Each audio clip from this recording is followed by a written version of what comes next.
Tombstone Thunderbird photograph. The Mandela Effect, false memories shared by multiple people, often strangers. The phrase was first used in 2010 by paranormal researcher Fiona Broome, who documented her hallucination of South African President Nelson Mandela. Broome claimed to have a clear recollection of Mandela's death in prison in the 1980s, even recalling seeing the funeral televised worldwide. However, Mandela was still alive and well in 2013, not dying until then. Although people frequently forget things, Broome thought her false memory of Mandela was especially odd because she wasn't the only one with that memory.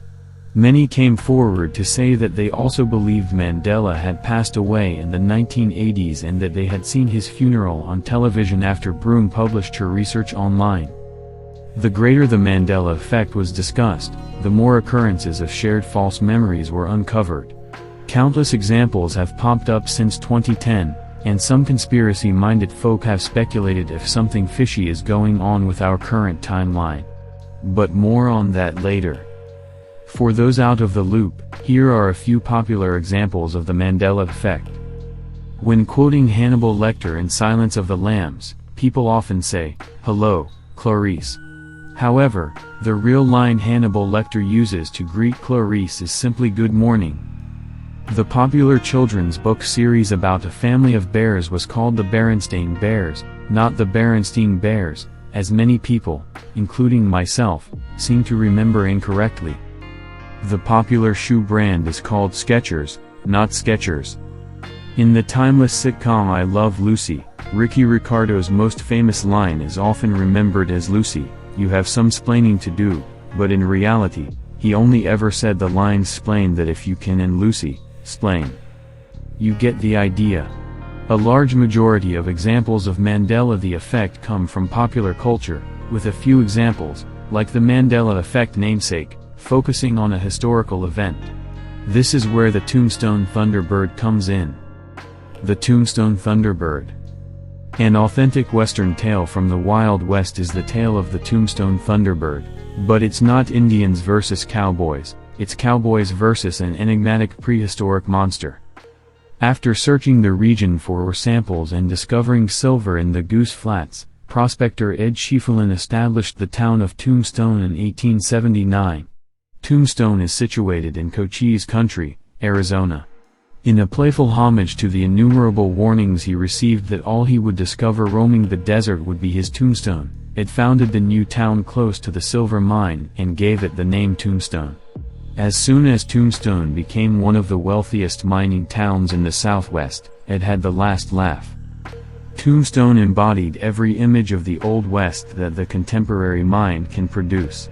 It doesn't get much more Wild West than the 1881 shootout between officers and cowboys, which claimed the lives of 3 men.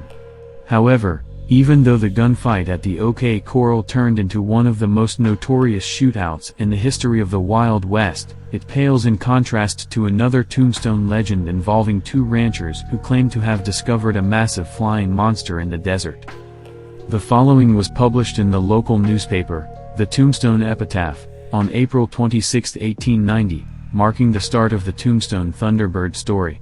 A winged monster, resembling a huge alligator with an extremely elongated tail and an immense pair of wings, was found in the desert between the Whetstone and Huachuca Mountains last Sunday by 2 ranchers who were returning home from the Huachucas. The creature was evidently greatly exhausted by a long flight and, when discovered, was able to fly, but only a short distance at a time. After the first shock of wild amazement had passed, the 2 men, who were on horseback and armed with Winchester rifles, regained sufficient courage to pursue the monster, and after an exciting chase of several miles, they succeeded in getting near enough to open fire with their rifles and wound it. The creature then turned on the men, but owing to its exhausted condition, they were able to keep them out of its way, and after a few well-directed shots, the monster partly rolled over and remained motionless. The men cautiously approached, their horses snorting with terror, and found that the creature was dead.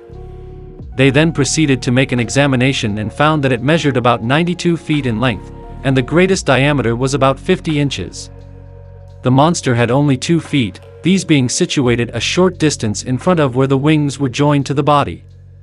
The head, as near as they could judge, was about 8 feet long, the jaws being thickly set with strong, sharp teeth. Its eyes were as large as a dinner plate and protruded about halfway from the head. They had some difficulty measuring the wings as they were partly folded under the body, but finally got one straightened out sufficiently to get a measurement of 78 feet, making the total length from tip to tip about 160 feet. The wings were composed of a thick and nearly transparent membrane and were devoid of feathers or hair, as was the entire body. The skin of the body was comparatively smooth and easily penetrated by a bullet. The men cut off a small portion of the top of one wing and took it home with them. Late last night, one of them arrived in this city for supplies and to make the necessary preparations to skin the creature, when the hide will be sent for examination by the eminent scientists of the day. The finder returned early this morning, accompanied by several prominent men who will endeavor to bring the strange creature to this city before it is mutilated. Tombstone Epitaph. April 26, 1890, via the Library of Congress. The question of whether the creature was returned to Tombstone was never answered because there was never a follow-up article. Was sensationalism used in the article? Most likely. There's a slim chance that this happened, albeit far less dramatically than it was written, though it's unclear if the reporter is deceiving their readers or if the two ranchers placed a wager to scare Tombstone into believing that ancient monsters were hiding on their property. Nevertheless, the enigmatic aerial being was named the Tombstone Thunderbird and proceeded to cause considerable inconvenience for both amateur enthusiasts and cryptozoologists in the latter part of the 1900s. And all of this is due to one extremely elusive, possibly non-existent, photograph. Many people, including me before doing the research for this article, firmly believed they had seen a picture of the Thunderbird taken on the day the ranchers brought it to Tombstone. Typically, they'll remember one of the following in particular: a picture of the Thunderbird, dead, standing in front of an old barn wall, its enormous wings raised by the men who shot it down.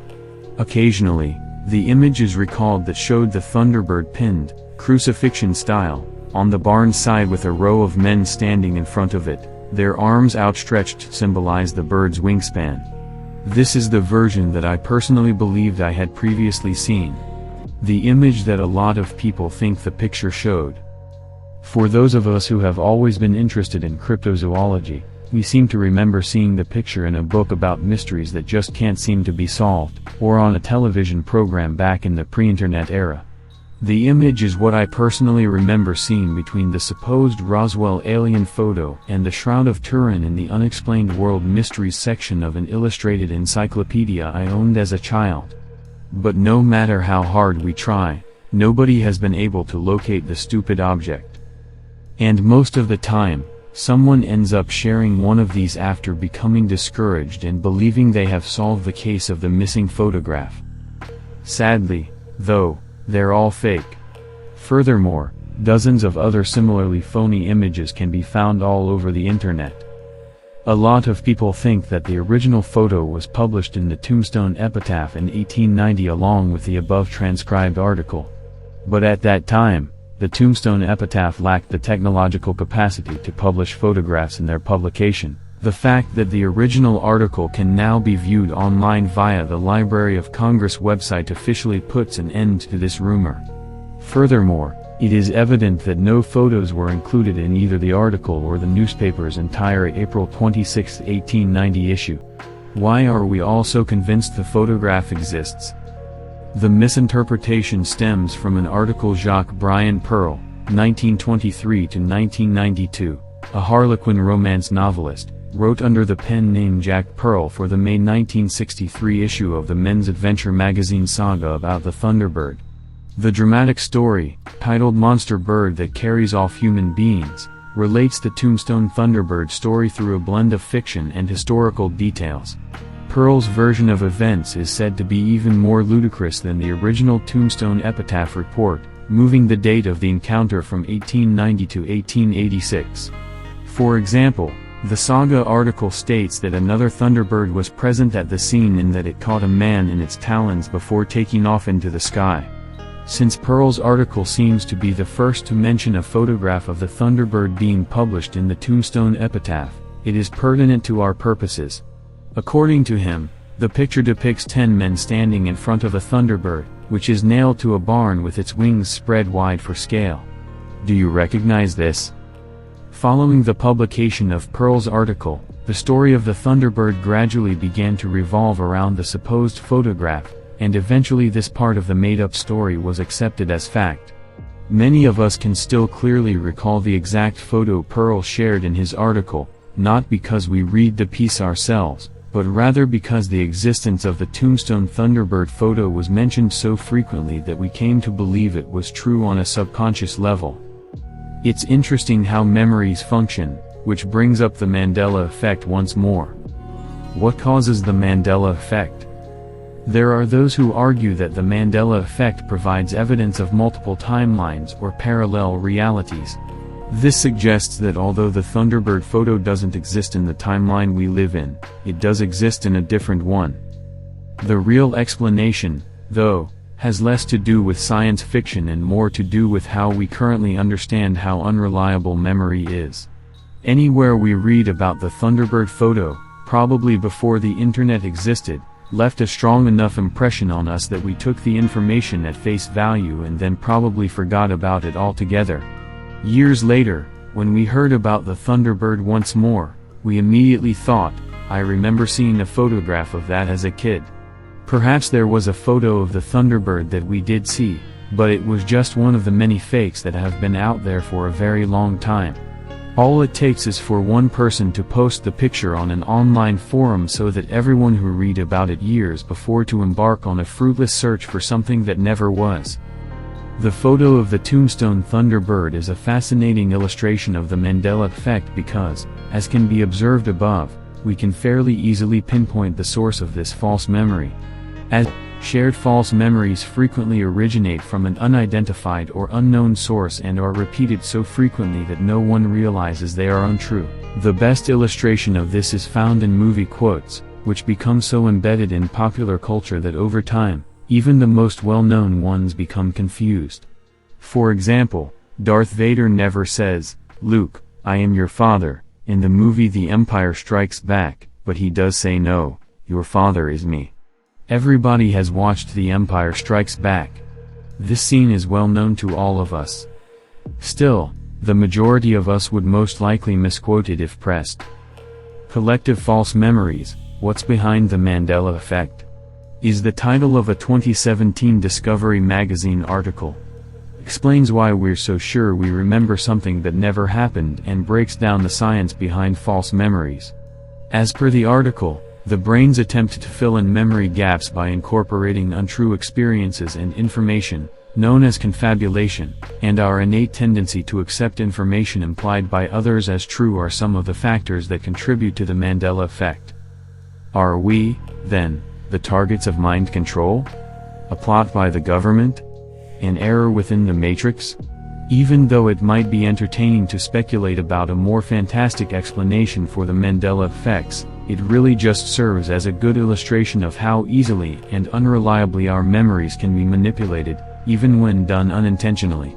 There's a good reason why eyewitness accounts aren't always taken seriously. Too much can be done to distort memories. Regarding the Tombstone Thunderbird photo, I believe it's safe to say that it never existed and that Jack Pearl's sensational 1963 story indirectly affected all of us, though I won't hold it against you if you want to think differently. In addition, Tombstone is still open to visitors who want to see the most authentic Western town left in the United States. If you have the opportunity to go, be sure to aim your camera skyward in case another Thunderbird shows up. Who knows? Maybe in a century people will still be debating whether or not a picture you took was ever taken.